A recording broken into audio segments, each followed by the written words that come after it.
มื้อนี้เพิ่นตื่นแต่เช้าๆเนาะไปสอนโอ้คือสิดุแท้เนาะโอ้สบายดีเด้อสบายดีเอานี่ตื่นแต่เช้าๆมาก็สิชวนไปสอนรถได้ใช้เมียได้ซะสอนกับไผสอนกับเมียบ่โดยไปจะลุยสอนกับเมียพี่น้องเอ้ยเนาะไปซ้อมเบิ่งถึกบ่ถึกฮะมันสิได้บ่ได้เมื่อคืนนี่ได้หลายบ่เขียดได้อยู่เว้นเป็นยังเขียดเอาย่อโอ้โหอ๋อโธ่ ได้บ่ ยังวะกระปูเนี่ยขาวๆขึ้นว่าป้าใช่หรอพี่น้องมีแต่กุ้งโอ้ยผักกอดเลยนะได้อยู่กุ้งเลยอ๋อปลาคอทำไมจากตัวอย่างไรเนาะเฮ้ยเอาเต้นออกไปบ้างเอาขึ้นเลยเอาขึ้นโคกเลยสอดขึ้นเลยปึ๊บเฮ้ยมันไก่เลยโอ้ยลายเลยรอบนี้ลายเลยพี่น้อง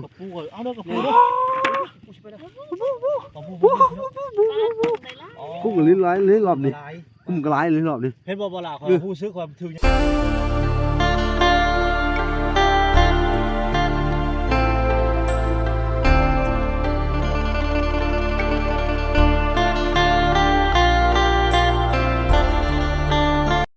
โอเคเนาะทุกคนเนาะกะสบายดีพ่อแม่พี่น้องเบิดสู่คนเนาะกันยินดีเข้าสู่ช่อง YouTube บ่าวหลาสายบุญคุณธรรมคือเก่าเช่นเคยพี่น้องเอ้ยเนาะทักทายสบายดี FC ทางฝั่งไทยและ FC ทางฝั่งลาวและ FC ทั้งต่างประเทศนำเด้อเนาะสบายดีพอแม่เนาะอยู่ทางเมืองนอกเมืองนาพี่น้องเอ้ยมื้อนี้ก็อยู่กับช่อง YouTube บ่าวหลาเนาะเขาจะมาอัปเดตไอ้แก้วมื้อนี้เพิ่นตื่นแต่เช้าเนาะไปสอนโอ้คือสิดุแท้เนาะโอ้สบายดีเด้อสบายดีเอานี่ตื่นแต่เช้าๆมาก็สิชวนไปสอนรถได้ใช้เมียได้ซะสอนกับไผสอนกับเมียบ่โดยไปจะลุยสอนกับเมียพี่น้องเอ้ยเนาะไปซ้อมเบิ่งถึกบ่ถึกฮะมันสิได้บ่ได้เมื่อคืนนี่ได้หลายบ่เขียดได้อยู่เว้นเป็นยังเขียดเอาไปน่ะคุณเมียกำลังน่ะอยู่เนาะ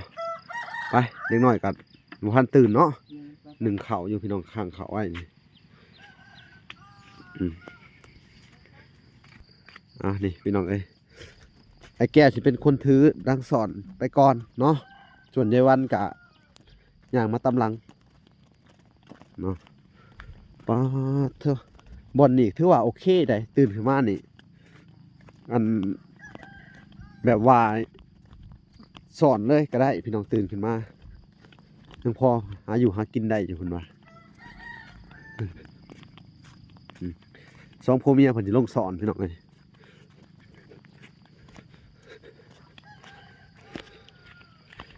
นี่บ่นากาบ่ไหนบ่นากาบ่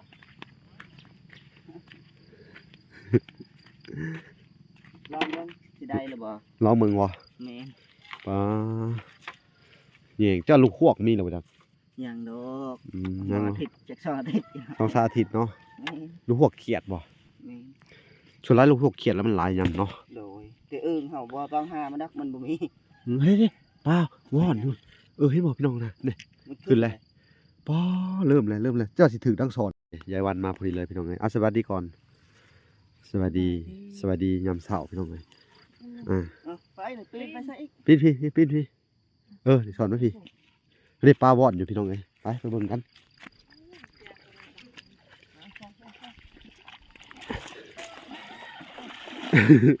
สองผัวเมียขู่ขยันเอาได้ปลาเพิ่นได้ออกแล้วผูกเป็นคู่ออกไปผูกเอาต่ำๆลงเด้อสาดน้ำใช้ในคางนะฮะไหลเข้ามาผู้ขังเตะเหมือนมันออกเจ้าสิมีปลาใหญ่อยู่ครับเอาย่อโอ้โหโธ่ได้บ่ยังวะกระปู เนี่ยขาวๆขึ้นว่าป้าใช่หรอพี่น้องมีแต่กุ้งโอ้ยผักกอดเลยนะได้อยู่กุ้งเลย กินแกงหน่อไม้ได้บ่นี่ ไม่ได้ อ้าวคือว่างามแท้ นี่กินแกงหน่อไม้ เขาเด้ อ๋อได้อย่างนี้บัดนี้ลงมาบัดนี้ ได้กุ้งผักปอด ผักปอดผักตับบ่มีบ่ เอ้า สบายดีสบายดี อยากได้ผักตับ บ่น้อย ผักตับ ผักปอ บ่ ด น้อยมันแล้วตลกโลดพี่น้องเอ้ย ก็บ่เคยได้ยินผักปอดเนาะอันนี้บ่ใส่ผักปอดจับมาเบิ่งดู กินกับอันน่ะได้เพิ่น กิน ว่า กับหยัง ผักหน่อไม้อะไร ใส่หน่อไม้กินกับหน่อไม้ อะไรมื้ออื่นมื้อฮื้อเอามาเก็บกินไว้จังซั่นเฮาสิแกงหน่อไม้เนาะ มันเป็นได้บ่ได้เคยกินอะไรได้บ่ บ่คือกันนั่นแหละบ่เคยกินเจ้ามันสิคันคอจัก บ่คันเนาะ บ่คันบ่ เรากินกับหน่อไม้บ่แซ่บ แซ่บ หน่อไม้ โอ้ แล้ว ต้องกินสปาให้สิแซ่บ เออ กินกับหน่อไม้โอเค เอาลุ้นกันไปอีกพี่น้องเอ้ย โอ้ มาสิถือขู่ให้มา คือแบบ เออเออ คือสิแซ่บเนาะผักมันเนาะ โอ้ได้หลายเติบได้พี่น้องเอ้ย กินแกงหน่อไม้ ถ้าเราปลูกผักตับให้เป็นมัน ที่เขาเอาน่ะปอดมันข้างๆมันนี่มันพูน้ำเด้มันนี่คือปอดนี่อืม บ่โซลาร์ตอนแรงกุ้งน่ะมันขึ้นมาเด้ บ่ ตอนเช้านี่อาจสิ ลงเลิก อาจ อื สิ ม มีป้าบ่เลยจะ เออ ปลูกกัน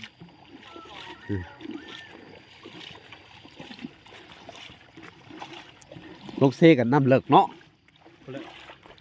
มันจะตึกสะดุ้งเด้ ตึกสะดุ้งน้ำเลิกน้ำแห้ง สะดุ้งจักด่างเท่าไรเด้เนาะ บ่แพงหรอก แพง บ่น้อยเอาไหมเอาไหมโอ้วาดขอพี่มาเข้ามา ถึงยังถึง เห็นยังกันฮะ ปลาสลามบ่ พระสลาม เอาไว้ อ่ะ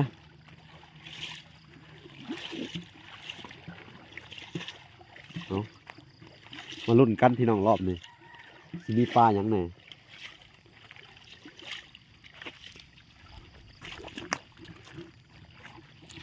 เอาเข้ามานี่แหน่ตัวนี้โห แวนบ่ ผักแวนบ่นี่ แวน พวกแวนแกงหน่อไม้เอ้าเต้นออกแล้วผมตัวมันใหญ่หนึ่งกินนี่ผมมาได้ไหมเห็นดีๆได้ไหมจบ ผักแวน ผักกระจกพี่น้อง พักแวนพักกระจก เลย นี่พี่น้องเลย เอ้า บู ปลาบูเงิน ท้องโตนี่พี่ เอา น้อง ลูกมัน เออ ตัวนี้ล้าน ต้องมีแม่มันแท้เนาะ เอาลูกเอาล้านมันบ่ เอ ได้ อ เทตีน อุกินบาดนี่ จะเสียดนะ อ๋อ เอาสู้พี่น้องได้อยู่ได้เนาะของอยู่ของกินหาใกล้ๆเลยแคมเฮือนเนาะ โอ้พี่เดี๋ยว บรู เฮ้ยตัวใหญ่ เห็นเมื่อคืนอีกแล้ว มึกไปนี่ เธอตื่นเช้าๆมากะพากันหาสอน ปลาบู ม่วนเนาะ ด็กกว่าเฮาเนาะ บรรยากาศผู้ดีแล้วสันนิษฐานนี่ สอนมื้อนั้นได้หลายเลย ผักกุ้ง เมื่อ มั นั้น น ขึ้นตะแรง ได้ลาย มีแต่ตะแรงพุ่นละกุ้ง แม่น สิบ่หลายจังได๋ มัน ตอนเช้ามันยังหนาวเนาะ แม่มันยังนอนอยู่ เลือดสิลงเลิกผัว ยังไม่ลึก ตอนเช้ายังนอน ยามนี่ปกติมันมีแม่ข้าวสารได้ตัวเนาะแม่ข้าวสารแล้วก็มีปกติมันอิหยังเคินมีแมงดาเนาะ เต็มเลยผักแวน โอ้เริ่มได้หลายแล้วพี่น้องเอ้ยหนึ่งเลย แล้วก็ปลาตา 70แล้วมันก็ลิกลงไปตะคู่ ผักแวนเฮ็ด เฮ็ดหยัง กำลังปงเนาะกินแล้วกำลัง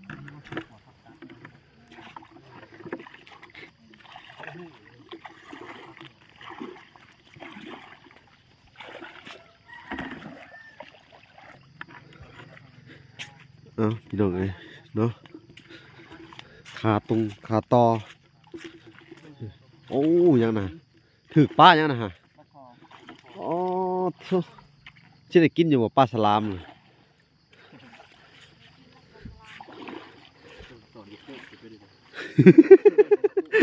ขึ้นโคกเลย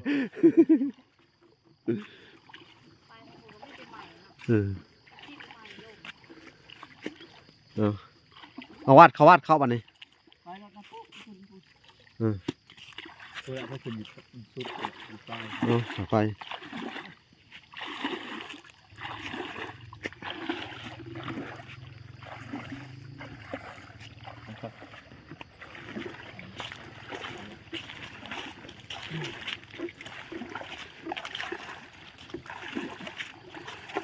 นี่พี่น้องเอาเข้าไปบัดนี้เนาะ ถึงกันบันถึงกันลุ้นกัน มันรุ่นบ่น้อยมันรุ่นอ๋อประคอทำไมจากตัวอย่างไรเนาะเฮ้ยเอาเต้นออกไปบ่ห่างเอาขึ้นเลยเอาขึ้นโคกเลยสอดขึ้นเลย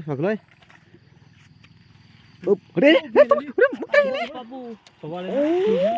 ลย หลายเลยรอบนี้ ได้ ถึกลายเลย รอบนี้หลายเลยพี่น้อง กับปูเอาเด้อกับปูเด้อกับปู ปลากุ้งได้ละ กุ้งลิ้นหลายเลยรอบนี้กุ้งก็หลายเลยรอบนี้ เห็นบ่ล่ะคอยฮู้ซึกความถึงอย่างนี้ตอนสุดนี่เนาะฮู้ซึกว่าแล้วก็ติงกับ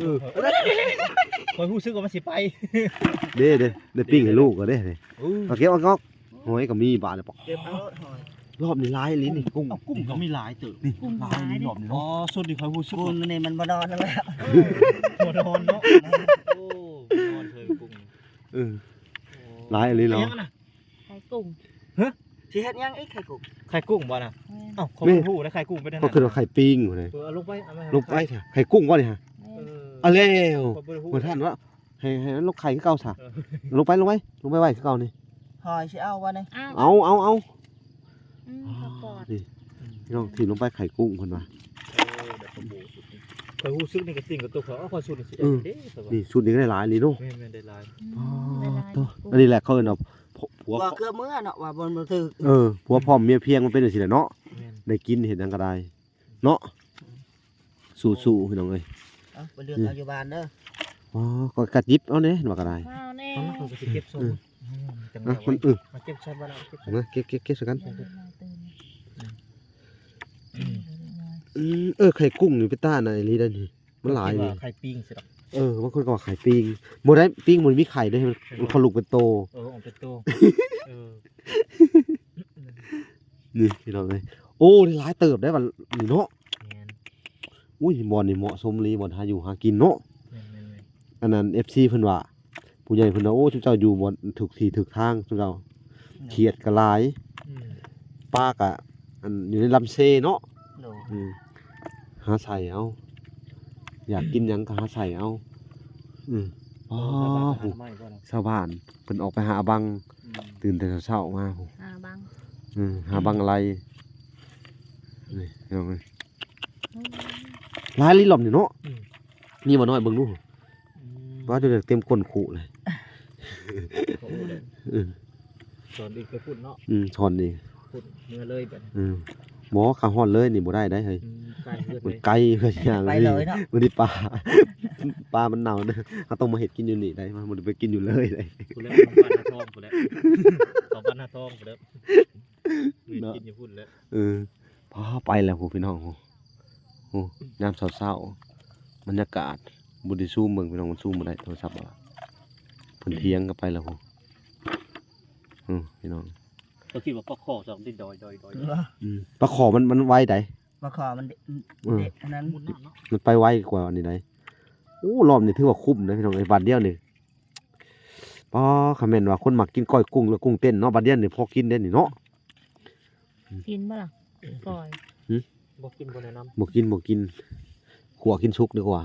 ำบ่ใช่กะ กลัวให้มันสุก บ่ก่อยดิบแล้วก็ขั่วให้มันสุก แซ่บคือกันก่อยแล้วก็ไปขั่ว ครับ ก็บ่แซ่บเท่าอันดิบดอกเราบ่ให้แนะนำบ่แนะนำให้ ป้อเถอะ ยังมีอีกอยู่ด้วยเนาะมันไปอยู่นี่กระตึงกระตาไปแล้วโอ้จะบ่เฮ็ดอยาก เขาไปหาเห็ดได้ไปหาเห็ด ได้บ่ล่ะเอ้ย เห็ดออกเห็ดเพาะเนาะเมื่อวานนี่พี่น้องเอ้ย ลืม เห็นเห็ดเพาะเขาออกอันเขาขายโลเท่าไหร่ก็180,000 นั่นน่ะ โลเห็ดเพาะ ก็มี เห็ดละโง่ก็ออกไว้อย่าวันไปหาเห็ดเด้อมันนี่ อยู่ใช่ แถวโคกบ้านเจ้า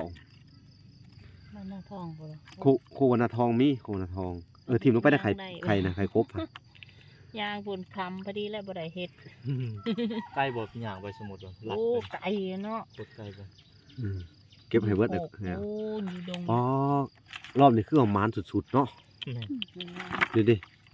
ป้าพี่น้องเอ้ยที่ว่าคุ้มไม่รอบนี่เนาะได้หาตัวหนานี่พี่น้อง ไป อ๋อโธ่ไข่กุ้ง บ่ลองสอนเลย เดี๋ยวเอาไปเอาสิดลงไปเด้อสิดลงไปเนี่ย สีลงไปเอาพี่น้องเอ้ยลุยต่อไปไปยิงตรงอย่าเข้าไปคอนเด้อ มีรถ10ล้อพร้อมอยู่ไหลกันเลยรถที่กระปูอะไรกันรถ10ล้อตีนลายเบื่อ10ล้อพอดีเลย เอาพี่น้องเอ้ยขากะลีบรรยากาศยามเศร้าๆพี่น้องคนก็ออกอยู่หากินพี่น้องเอ้ยเนาะถ้าไอ้แก้วกับเมียก็ออกอยู่หากินคือสิแหละโอ้ลุยเข้าไปนั่นนี่ทุกท่านมีปลาคอได้บ่น้องเอ้ย เอาลองเบิ่งมันมีพักร้านพักหญ้าร้านนี้ปลาหมักกะลี่ด้วยหั่น เด้กุ้งแล้วสิอยู่นั่นแล้วตำลงเนี่ยเอาเข่านี่เด้อเอาเข่ามาแคมนี่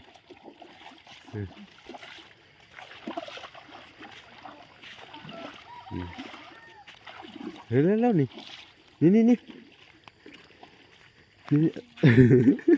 บ่เดินเงินเฮาจับด้วยหัดดิเอาคอนให้เพิ่น ขึ้นได้ก็ได้ไป ขึ้นพุ่นเลยซะ แล้วแต่เบิ่งพี่น้องเบิ่ง เดินเข้าไปนะก่อนจะก็ได้เดินเอาไม่เอาเข้ามาเร็วเอาขึ้นพังแล้วเด้อขึ้นพังแล้วโลดขึ้นพังเอาอ๋อเบิ่งพี่น้องรุ่นเบิ่ง รู้สึกว่า ปลาตองพี่น้องเอ้ย แต่ปลาตองแบบว่ามันยึงโพดนะ ปลาตอง แต่ปลาตองเขา มัน โพดได้ อันนี้ปลาตองเก็บติ่มเลยปลาตองกับปลาปอด นี่ก็ได้กัน ได้อยู่ มีอยู่เหนียวตัวเหนียว ใช่เม็ดเหนียวนั่นน่ะ แม่นตัวเหนียว โอ้มกใส่กับอันนั้นแซ่บได้เนาะ ยังตัวเมียว มกใส่ใบตอง ตัวเหนียวนี่ เหนียวเลย ลมมีเหนียวฝนตกเลย อินไฮหน้าเนี่ย แมงปอเด้เนี่ยแมงปอเนี่ยแมงกระเบื้อเด้ ปลาขับของปลาขับทะเลจ้ะ มันจะได้ใหญ่กว่าหมูเนาะ แม่น มันตั้งชื่อเนี่ยอื่นเป็นยัง ปลาขับของ ปลายังใหญ่ที่สุดเอา ก็มาเอาตัวนี้ละ ปลาตัวใด ปลากระพองนะ ปลาคล้องนี่ แม่ แสดงกับปลาวานกันยังมันใหญ่เท่ามันเลยเนาะ แม่มันก็เกิดละ มันใหญ่จนขับคล้องเนาะนี่กลุ่มนี่พี่น้องเอ้ยนี่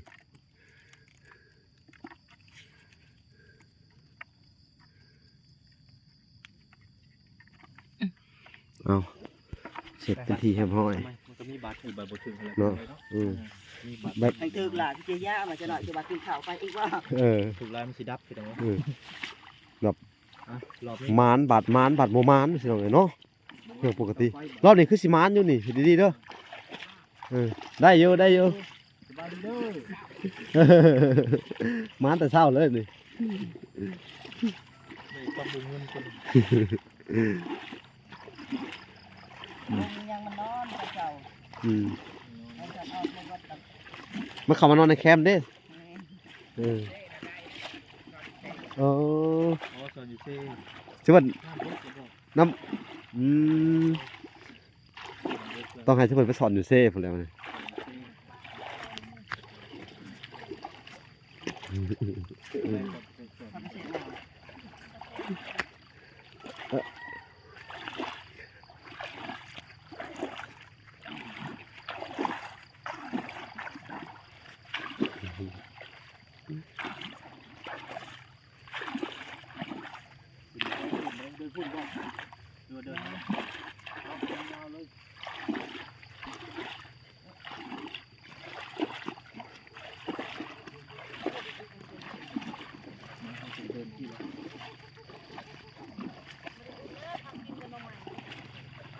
เขาเกษตรก็มีบ่ ใช่นะ ในกลางเขาเกษตร ว่าใช่พวกเขาเห็ดได้ว่ะ ไปบาทสุดท้ายแล้วนี่ครับไป เห็ดเข้ามาแหละ โอ้เป็นอะไรป้อพี่น้องเสียจังไดเอาเขาลุยไปสิเลยพลาดนี่แย่แล้วนี่แล้วคิดค่อยๆไปก่อน กินงัวเต็มอยู่ ไปแม่ พุ่น ไม่ใช่ เขาเลยกินนี่ สอนน้องจริง อ๋อรอบนี้ก็นี่ กุ้งตัวใหญ่แท้นี่ เก็บจัดไปเลยป๊อดเถอะนี่พี่น้องเอ้ย กุ้งตัวใหญ่กุ้งซุนอยู่น้ำ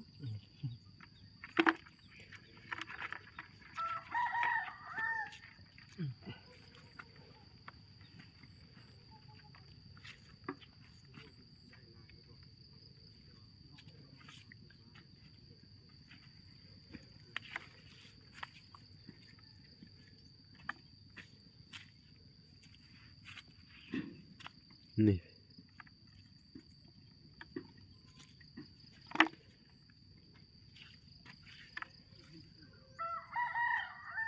บ่ได้เด้กับข้าวตอนเช้า คักแหละมันแหละนี่ พอละ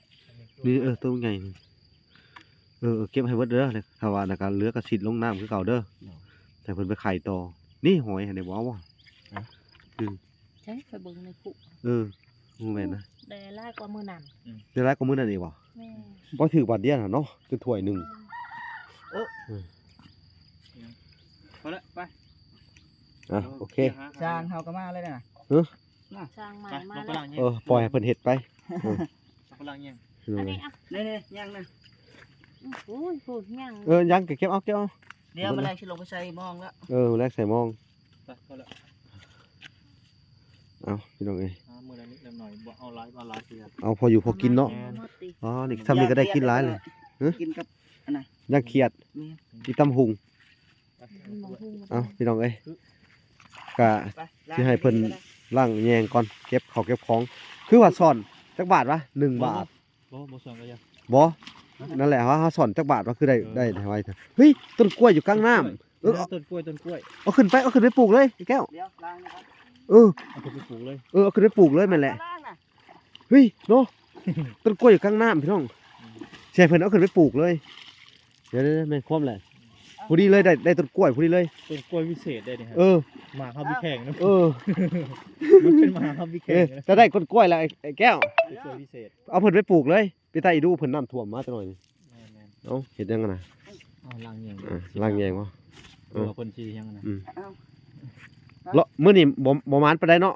แม่น บ่ถึกปิ้ง ไม่ อยากปิ้งบ่ละ อาจจะเลิกก่อนนะเอาขวดเอา ต้นกล้วย เอาตะกล้วยสิได้เพิ่นพี่น้องเอ้ยเอาเพิ่นไปปลูกก่อน โอ้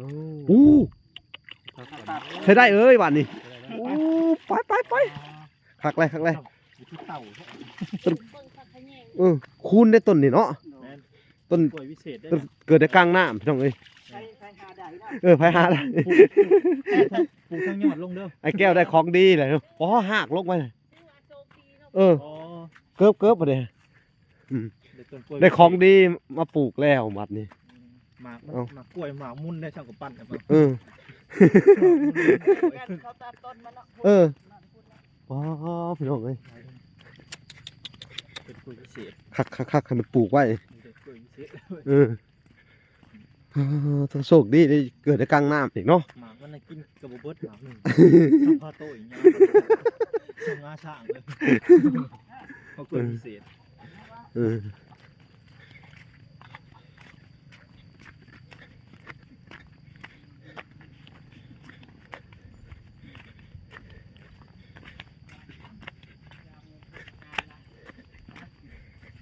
พี่น้องเอ้ยมาหอดเฮือนหอดซ่านเพิ่นแหละอันนี้นี่เอาโอเคพี่น้องเอ้ยเอาพี่น้องเอ้ยโอเคคลิปนี้กับบุมีหยังหลายพี่น้องเอ้ยเขาก็จะได้พอกันใหม่อีกคลิปหน้าเนาะทางยาวันก็เอาแยงมาโอเค